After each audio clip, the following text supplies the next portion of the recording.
এই দেখেন ভাই কি করে ভাই, গরুর দাম বাড়ানোর জন্য কি করছে ভাই, দেখেন দেখেন ভাই দেখেন।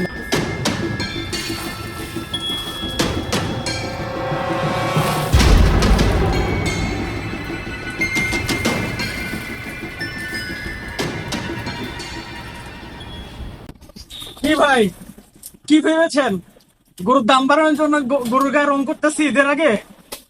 এটা ভুল। আসলে এটা পটাশ, এই যে দেখতেছেন, এটা সম্পূর্ণ পটাশ। এটা দিলে গরুর খামারে রোগ জীবাণু থাকে না। সো আমরা যারা খামারে আছি তারা এই যে দেখতেছেন এত বড় খামার, সো এত বড় খামারে মেনটেন করার জন্য প্রত্যেকটা মাসে এমন করে পটাশ গুলায়া গরুর গায়ে এবং দিতে হয় এবং চারপাশে দিতে হয়, তাহলে গরুর রোগ জীবাণু চলে যায়। এই যে, তো এটা ভেবে ভুল করবেন না যে গরু গায়ে রং করা হচ্ছে, ঠিক আছে? অনেকে ভুল করতেছে, দেখতেছি ব্যাপারটা ভাইরাল হয়ে গেছে অনেক। সো এটা ভেবে আপনারা ভুল করবেন না, এটা নর্মাল প্রসেস। এটা পটাশ, এই যে